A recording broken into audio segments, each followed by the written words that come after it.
My name's Michael, and this is All Departments. Here come the cherries, and we're heading for the top of the tree. Bournemouth is a team that's going to show Division 3. Here come the leaders and the scorers at the Saturday, showing how to win the Southern way. So we sing, come on Bournemouth, come on Bournemouth. While you're out there winning, hear the shouting and the singing. We sing, come on Bournemouth, come on Bournemouth. Here come the cherries, here come the cherries, here come the cherries, number one.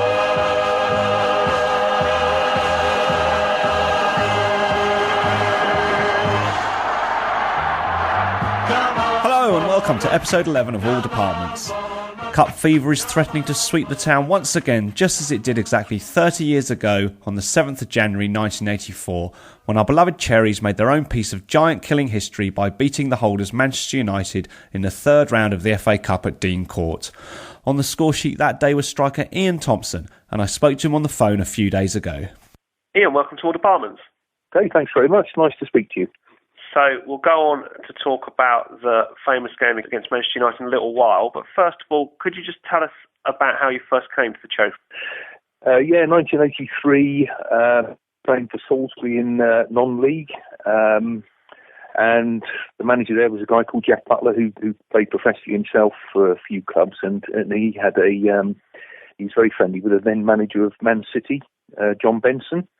And he'd arranged for me to play a couple of games with their reserves, which I did, and they offered me a contract actually, and I played in a testimonial game down in Maidstone where I was going to sign the contract with them, but it didn't happen for some reason, and it was the famous year when Luton Town beat Manchester City in the last game of the season, and Man City were relegated, so John Benson got sacked, and to cut a long story short, in the meantime, I played in the testimonial for Salisbury against Bournemouth, a Bournemouth team that included George Best, and Harry Redknapp was watching the game, and I think I had a reasonably decent game. And almost immediately after the game, they invited me down to the club and said, well, I'd like to sign for them. And as things were a little how can I put it, unstable at Manchester City with them having been relegated and full of internationals, I think the chance of first-team football at Bournemouth kind of appealed to me, and that was a potted version of how I ended up at Bournemouth.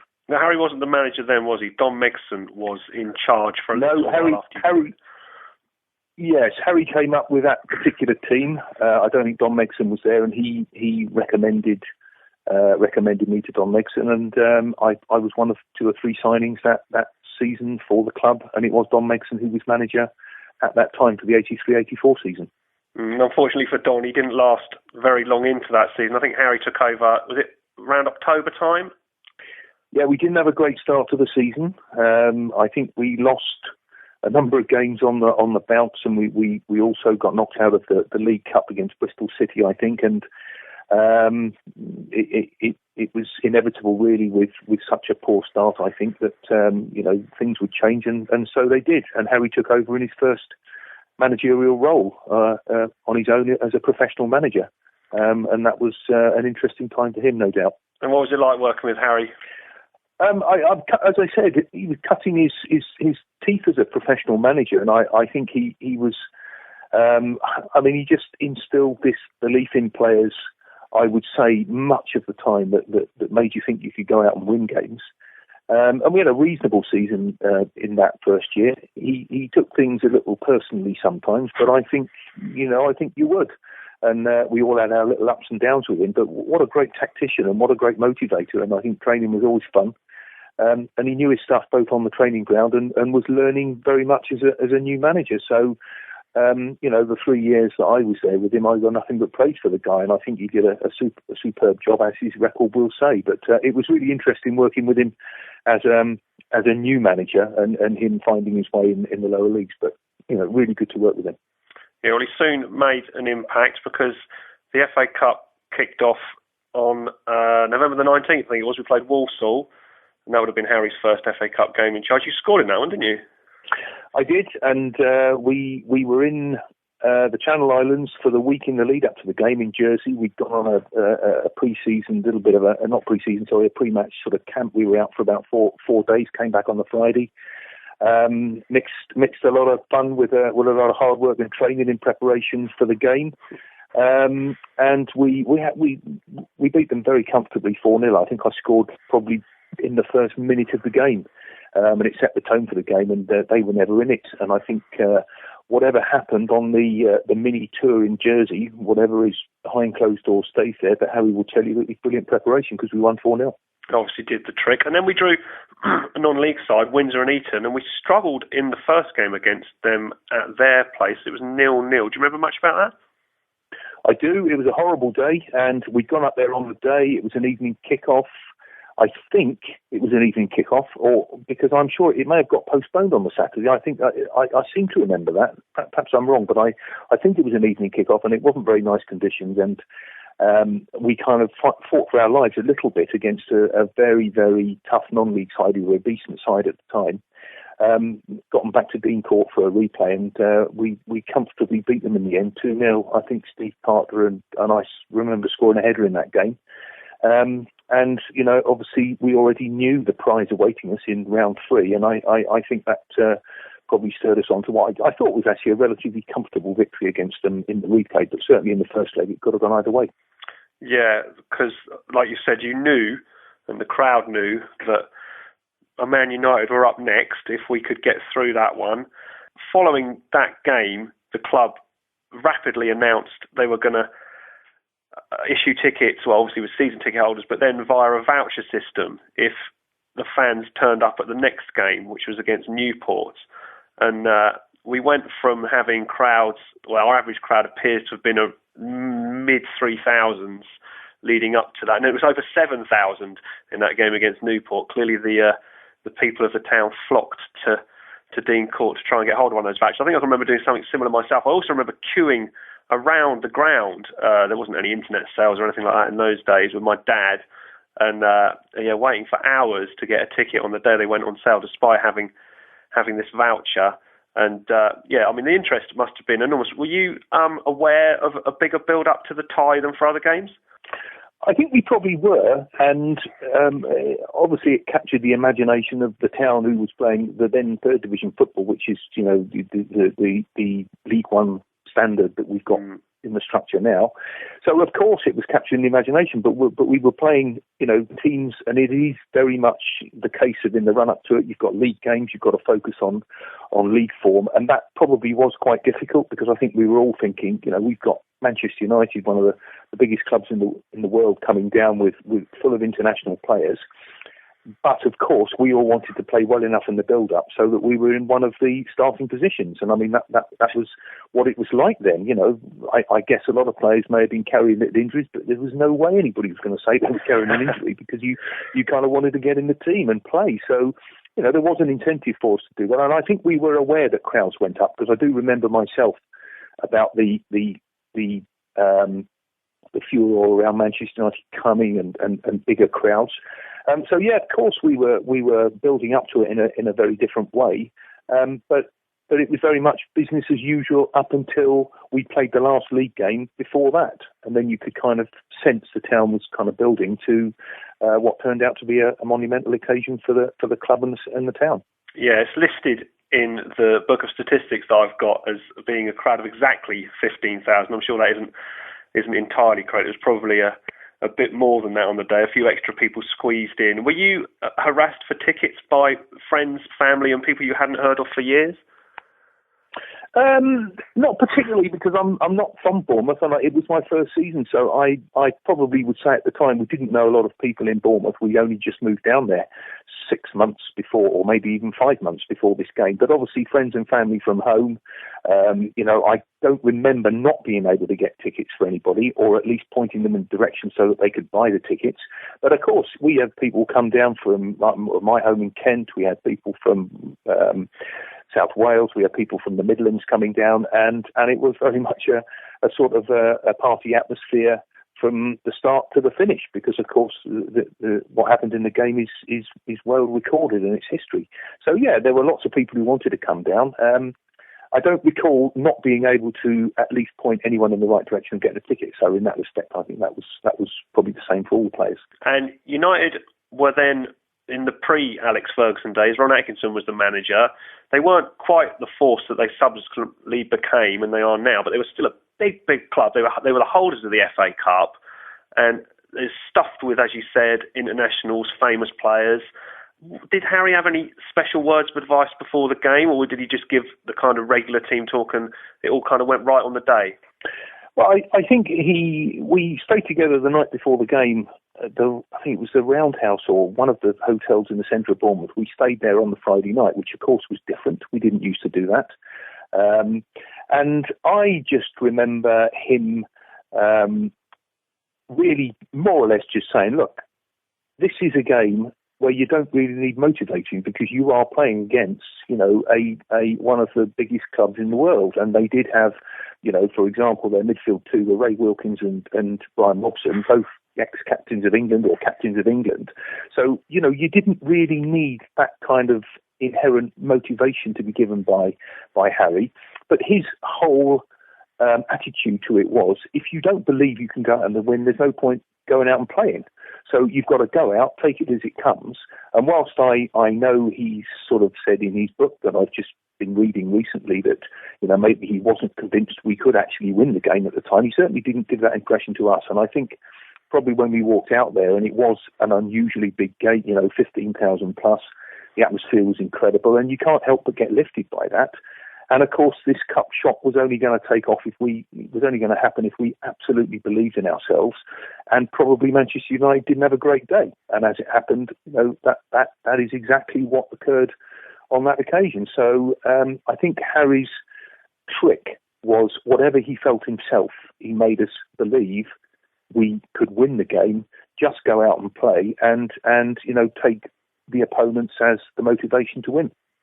And we went in 0-0 at half-time. I think we gave a good account and were able to stand up to their players in the first half. How did you feel? Do you remember at half-time when you went in 0-0? It's obviously a boost that we hadn't shipped any goals in the first half. Did you think you could come out in the second half and achieve what was achieved in the end? Well, I think we were quite surprised, and I remember feeling surprised at half-time. Okay, it was 0-0, but we had easily as much of the game as they had. And, we weren't doing particularly well in the league, and they were still doing well, even though, perhaps they weren't quite the force they are now with the big names they had. Obviously, we were kind of almost expecting that we would go a goal down at some point, and we'd have to fight back. It didn't happen in the first half, and I think our belief was greater to go out in the second half because having comfortably held them to 0-0 and had a couple of half chances ourselves, what Harry had told us before the game was clearly true at half time, and he only had to reinforce that. So I think our belief was stronger. I think they didn't really relish it very much, although there was nothing particularly wrong with the stadium or the pitch. But I don't think they fancied it. I think some of their players thought they could perhaps just turn up and they would roll us over, as Ron Atkinson said after the game. And the disappointing thing for me with him was he never gave us any credit. He always talked about the fact that the Manchester United players hadn't played well, but it wasn't really the case. So I think at half time, the self-belief definitely grew, and it was going to be about what happened in that first 20 minutes of the second half. And we would, hopefully hold our own and do even better. Yeah, because after the hour, Milton Graham got the first goal. I think Chris Sully took a corner at the old Brighton beach end, and Milton kind of volleyed it in. It was sort of the half volley, wasn't it? And then it was cue pandemonium all around team court. Oh, it was, and I don't think any of us could quite believe what was going on because it was. I remember watching pictures of that and seeing Trevor Morgan, just walking round and with his arms in the air as if this total look of disbelief on his face that we'd gone 1-0 up, and I think we all felt like that. And I guess where we were probably very fortunate was that 2 minutes later we got the second one. And I think had we had to sit on a 1-0 lead for too long and had too much time to think about it, maybe we wouldn't have gone on to win the game. But I think fortunately for us, the second one came along fairly quickly, and 2-0 with only 28 minutes to go or whatever, we probably all felt we could defend that. Yeah, well, let's talk about the second one because that was your your big moment that we all remember you for at Dean Court, and Everald Laronde, I think it was, it took a free kick, which was just inside our half. He launched it into the box. A couple of United defenders seemed to head it and get in each other's way, and it didn't go very far, maybe to the edge of their box. And then, of all people, Brian Robson made a bit of a mess of it. You nipped in and cracked it into the net. Yeah, I think this was a classic case of and I would say, Brian Robson, England captain, what a great player he was. But it was just a moment where he hesitated just for a minute, and I was on the move, and I kind of had up a head of steam, and we both went for the ball at the same time. But because I was on the move, I kind of got my foot in first, and actually the ball then tangled in my feet a little bit, and I just managed to dig it out. And for some reason, Gary Bailey had sort of almost gone down on the torches a little bit, I think expecting a low shot. But as it had come, I got it out of my feet. I guess I was probably about 14, 15 yards out, and I struck it really, truly, quite unexpectedly myself, because I'd almost got it tangled up in my feet. And he didn't get a hand on it, and it just, it just sailed into the net. And there is this moment when you just think, I don't believe this just happened, and I don't think anybody could. And and as I say, that going from 1-0 to 2-0 in 2 minutes, I think settled everybody down, and we probably just thought, well, we're going to win this game because they haven't troubled us. We're going to win this game. And I remember sort of running up the side in front of the crowd with some ridiculous celebration. But then who cares? You're never going to get another chance to score a goal against Man United, are you? Yeah, absolutely. I watched it back today because I knew I was going to be speaking to you, and you ran off towards the main stand with both your arms in the air. Is it possible to explain what that feels like, and also is it hard to settle down again into the match afterwards? It is, and I sort of liken it back to a game against Plymouth in probably October time when I scored my first league goal, and Trevor Morgan and I both scored in that game, and I don't think either of us scored. And I just remember that was after about 40 minutes, I think, in that game, in the first half. And I just remember that whole kind of adrenaline rush. And I was absolutely drained for the rest of that game. And it was a little bit like that with the Manchester United, because you scored, and it was like that huge release of tension and that feeling of disbelief. And I think all I remember doing for the last 28 minutes was just basically chasing the ball wherever it went. I don't think we had much of a thought of trying to attack much more. I think we were just and I felt completely drained. And I think that there was definitely this feeling of complete and utter disbelief that this is actually happening. And so you play on autopilot then, probably for about, the last 25 minutes. I think we were all on autopilot, although we did have some very seasoned professionals playing. Roger Brown, Ray Train was playing. We had players who were probably able to suck up the attacks and kind of guide us a little bit. So I think we just stayed quite compact, and we just kind of gave whatever ounce of energy we had left. And it's all a bit of a blur, but it was definitely a feeling of, did this really happen? And it must be wonderful over the years, every now and then, when they show on the TV FA Cup shocks and you see your goal. Yeah, it's very well replayed. I'm sure it'll be somewhere either in a paper or on television. It always comes up in the kind of top 10 cup shocks. And so it's very strange, isn't it? Because my professional football career was very modest indeed. But for one moment, you get remembered, probably more so than players who've played, 250 games in the First Division or Premier League. Just on one moment. And I remember this goal being recognised as the 30th best goal ever against Man United in the top 50. There was a programme that was done on Sky. But really, it was the situation rather than the goal itself, wasn't it? It was just where it was, what it was. And so for that one moment, I guess my name is up there once a year in a very unremarkable football career. It wasn't unremarkable to us at Dean Court. And then the game drew to a close, and, well, we managed to keep a clean sheet as well. But towards the end of the game, this is back in the mid-'80s, as you know, in the dark old days of football hooliganism, there was a bit of fighting and some fans spilled onto the pitch, didn't they? There was. I think some Manchester United fans had got into the Bournemouth end. And it all came to a little bit of a sad conclusion in some ways. Arnold Muir and I remember standing, and he was playing for Man United, and I remember chatting to him, and we were just looking and talking about how, the minority can spoil such a good occasion. I don't think it came to very much, but it did hold the game up for several minutes towards the end. And I guess that was the Manchester United supporters showing their frustration at the way their team had basically given up the FA Cup, because they were the holders and they won it the year after as well. So actually that was their only FA Cup defeat in 3 seasons. So I guess it was more a frustration with them. I don't think it came to very much. But I don't think it for 1 minute made any difference to the 14,000 Bournemouth fans that were there. I don't think they minded at all. It probably just prolonged the game for another 5 minutes, which they were quite happy with. Yeah, well, unfortunately, it was a kind of not an unusual event in those days. Thank goodness it's changed now. So putting that to one side, then the game ended. The standard pitch invasion. The celebrations afterwards, there's a couple of famous photos of everybody celebrating in the bath. That must have been fantastic. Well, I think, this is where, if you ask me about the game itself, I remember bits of the game. Clearly you see bits on footage that are out there, not quite the footage that there is these days. But the 2 things that stand out was 3 things. One was the media flooded our dressing room, and I just wasn't expecting it. And I think it was only at that point that we all realised that this was actually a very significant result. I think we just kind of thought this will be the norm, we'll get in the dressing room and we're okay. But actually, you just couldn't move for the media people.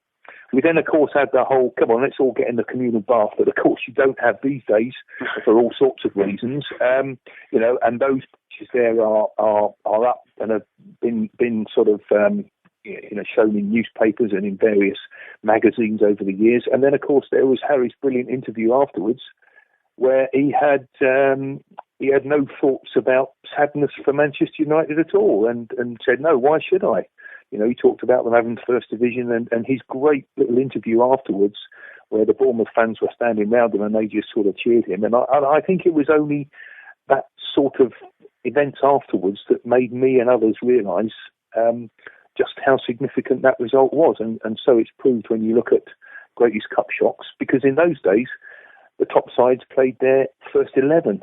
And I think these days you find that in the early rounds of the FA Cup, very few of the Premier League sides will, they'll probably be playing the fringe players. But in those days, it was probably a much more important tournament to play in, if the truth be known, than perhaps some of the managers see now. Oh, absolutely. I mean, it's a big thing, the FA Cup, but it was much bigger when I was growing up, and that was during that era. And, even we play weakened teams now. Well, not weakened, but just the squad players in the third round were playing Burton Albion. I remember Harry giving that interview. I remember him saying it was the greatest day of his life. He did retract that statement some years later, saying he was kind of overcome with the occasion. But what happened after that? Did the players all go out together, or did you just go home and go to bed? No, I think we all went into the bar out the back together and mingled with the supporters. And sometime I had a lot of family there, and friends who had come down to watch the game. And I think, from my point of view, we stayed around in the club for some time, just chatting and sort of celebrating. And I remember then being back in my own house, probably around about 8 o'clock, and we just had loads of people around there and just basically celebrated the night away in the company of the friends and family that I had down. So, I mean, in that respect, I don't know what the other players did. I guess a lot of them did the same. I guess some of them probably went out. But it was just a brilliant day all round. And I ended up doing an interview the following morning for GMTV, I think, with Harry sitting on the sofa. And you just kind of, thought, this just can't be happening. It's Bournemouth. We're in the third division, and on the back of one result, you have such media interest. I think that was the not surprising thing, but I think it's what I will probably remember most about it. How significant other people saw that result. Oh yeah, I mean, it's obviously one that we still remember even now. And then on the Monday, in those days, there wasn't this kind of stage managed FA Cup draw on television. It was on the radio, and it was always on a Monday. I can't remember what time it was, but I can remember watching South Today or Meridian or whatever it was in those days, and seeing the clip of all the players gathered round the radio. Must have been in the clubhouse or wherever you trained. Yeah, it was. Kings Park Cafe, something like that. And we drew Middlesbrough away, which at the time seemed a bit of a disappointment after the Man United victory. I think we were all pretty disappointed, but I remember very well Brian Tyler, bless him, who was sadly killed in the car crash that Harry's involved in Italy. I just remember Brian being very philosophical about it and saying, well, we've had the Manchester, we've had the glory, what do you expect? He said his biggest issue was going to be trying to find a cigar as big as the ones Malcolm Allison would be smoking, because he was the then manager of Middlesbrough at the time. And he kind of put that shine on it, that light on it, and we kind of just thought, well, Middlesbrough away, it's a good trip, but we'll maybe have a chance of getting through to the next round. Sadly, it didn't prove that way. And of course, the even more downside for it was our game was called off on a Saturday because of poor weather, and the draw for the fifth round had already been made by the time we got to Middlesbrough. And if we won at Middlesbrough, we were going to be away to Notts County. So I think it seemed like an awful long route to get through to the sixth round with those two ties ahead of us. So in some ways it was. Yes, of course, it was a bit of a come down, but the day from the Man United game will live long in the memories, and we got beaten 2-0 at Middlesbrough soundly. Paul Segou scored both the goals, who I subsequently played with at Newport County some years later. How strange is that? So that wasn't the end of the glory that season, was it? Because we went on to win, I think it may have been the very first year that they did the Associate Members Cup, which has had various names over the years. It's the Johnson Paint Trophy now.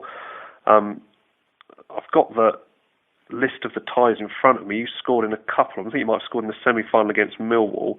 And then the final... I did. I remember that well. Well, tell us a bit about that. It was a strange competition because it was divided north and south, and you are right, it was the first year it had been run, and the only reason the final wasn't at Wembley was because the pitch had been so badly cut up. It was something by the Horse of the Year show. Yeah, it was. They had it there and they cut the pitch up, and I think Harry says in his book he was disappointed for the players that we didn't get to Wembley. But we played Millwall in a group stage and beat them, or drew with them, and then for some reason it still transpired that we played them again in the Southern final, and we were at home because we had the best record. And I remember well in that game I scored a goal. There was a through ball and I rounded the keeper and scored. I think they equalised, and then we went 2-1 up. And then with about 2 minutes to go, Millwall scored what looked to most people like a decent goal, and the linesman, right in front of Millwall fans, gave offside. That's brave. And it was not a popular decision, I can tell you that. And in those days, the fans could come onto the pitch. And the referee could see there was a lot of unrest going on, and he pretty much called us all together and said, look, I'm going to, as soon as the ball's kicked out and I'm going to blow the whistle, I would suggest that you all get off the pitch very quickly because it doesn't seem like a very suitable atmosphere left at the end of the game, which he did. We'd obviously won the game 2-1. The Millwall fans were not happy. We all got straight off the pitch. The Millwall fans came on, and I do actually remember, I'm sure the referee actually got knocked over by the Millwall fans, and it was a very unsavoury end to, the Southern final. But we won the game, we went through, and Hull City were were the team waiting for us in the final from the northern section. The final was played at Boothby Park, Hull's own old ground. Do you know why it was played there and not at Dean Court? I don't. I got a suspicion there was a toss of the coin for venue. And I remember in that season, Hull City, the two real top sides that season in our division were Hull and Sheffield United. And we played Hull at home early in the season and lost 3-2. And they played with two wing-backs, and that was quite new at the time. And we remember thinking what a great side they were. So to be going up to play there for the final was, I think we probably thought we were the underdogs, but I'm pretty sure Milton scored both the goals. I might be wrong, but I thought Milton Graham might have scored both the goals in the final, that we won 2-1. Well, according to the definitive AFC Bournemouth, Milton got one, and Paul Morrell, I think, may have got the other one. Oh, okay, yeah, it could have been. I thought Milton got both, but no, it could well have been Paul Morrell, yeah. But that was good, and it was the very first time you'd had this Associate Members Cup, which, as you say now, is the Is it the Johnson's Paint Trophy now? I think that's what it's called at the moment, yeah. We've been in the final once since, which was, I think, 98. That was at Wembley. We lost that one. I think it might have been on the golden goal in those days. But okay. Yeah, so one final we won. That was in Hull. One final we lost. That was at Wembley. But you were in the team that won it, so that was definitely the one to be in. And then the following year, remarkably, we seemed to draw Man United every other year in the 1980s. We went through the rounds again, and we played them at Old Trafford. We did, and it was, I guess, in some ways that was almost a better experience. Although we got soundly beaten 3-0. I think the crowd was something like 35,000, or it was a decent crowd at Old Trafford. I remember travelling up. I was probably about, when was it, 1985, so I'd just turned 12, I think, and travelling up on a supporters train. It was a freezing cold day, and the heating on the train wasn't working. I'd never been to a big ground before, so when I got there, I was a little bit wide-eyed at seeing such big crowds and heavy police presence and all that kind of thing. And then, of course, we lost 3-0. But yeah, it was a good day out, especially when I was so young at the time. You must have enjoyed it. We did. I certainly enjoyed it, and like you look around the surroundings there, and you probably are expecting to get beaten.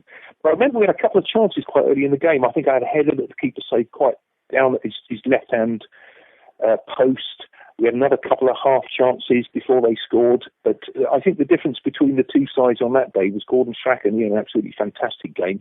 And I think Frank Stapleton scored, and Gordon McQueen played, who hadn't played the year before.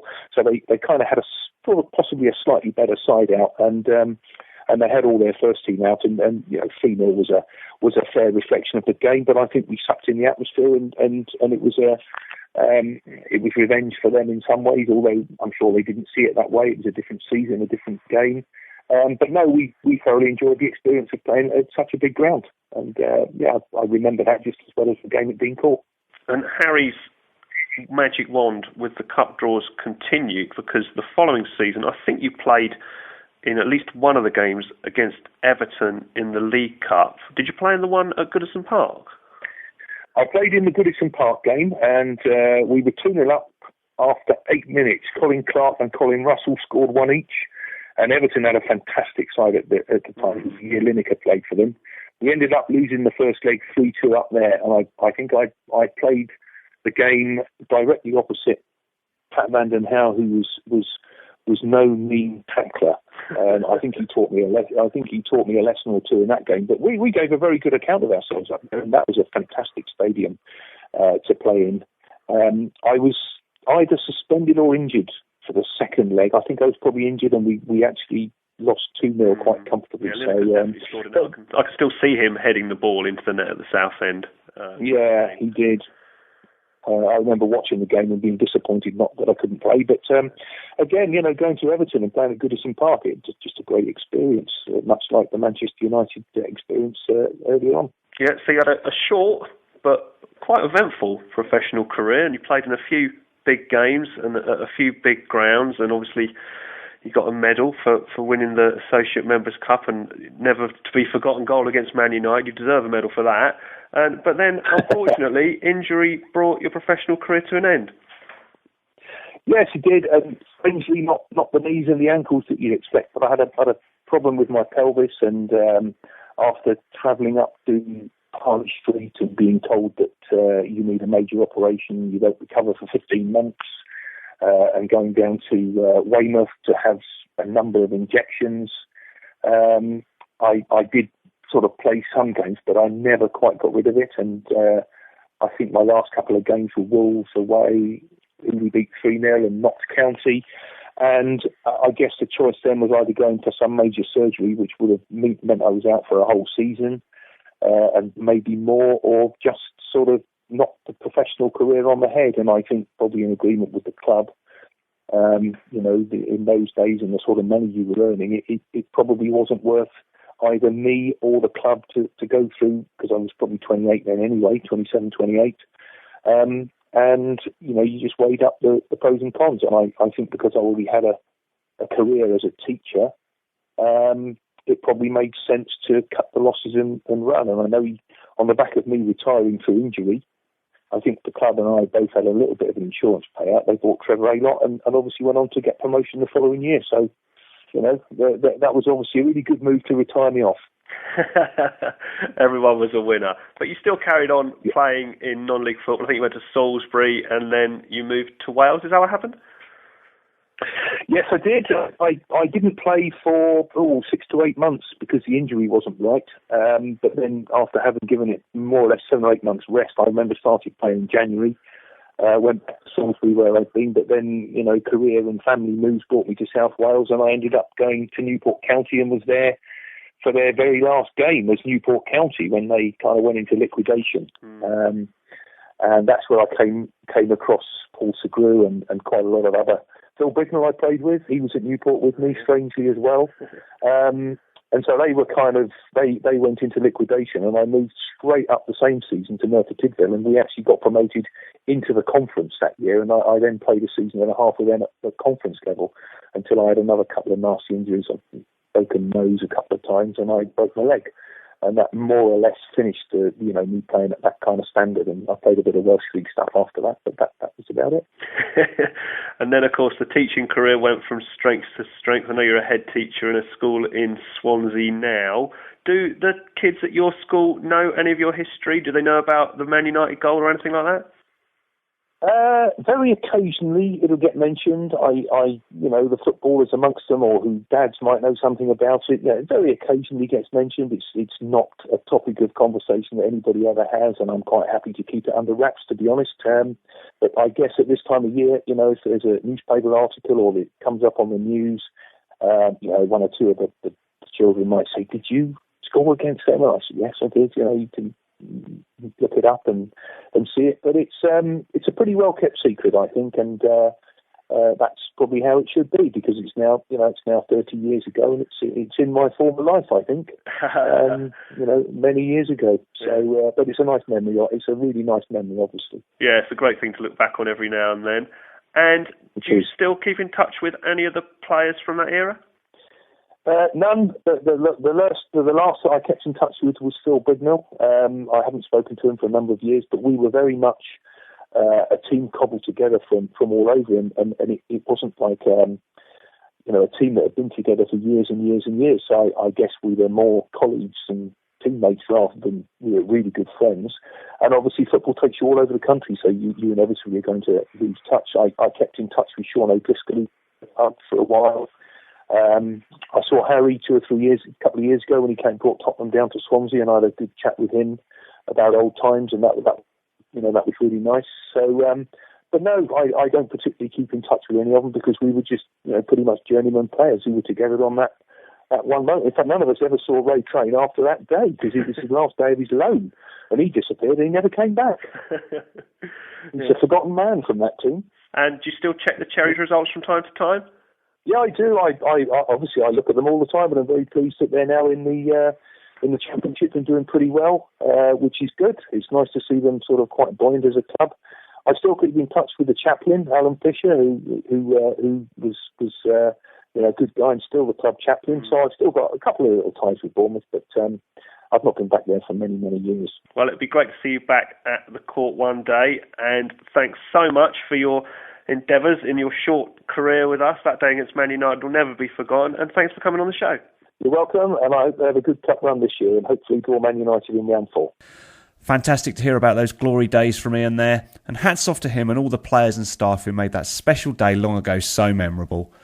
We didn't quite get Man United in the 4th round this year, but if we can see off our friends from Burton Albion next Tuesday, a long overdue glamour tie against 7 times FA Cup winners Liverpool could be on the cards.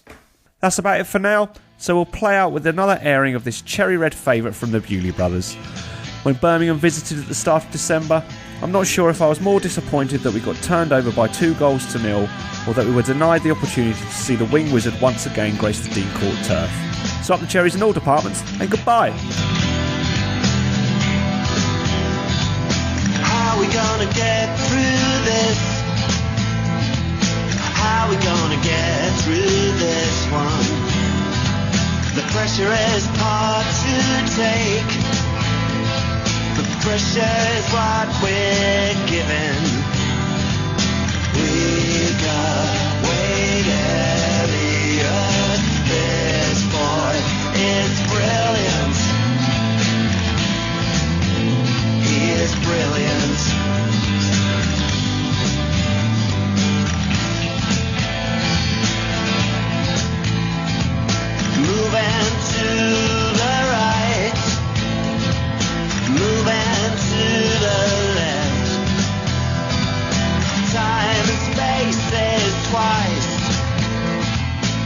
moving through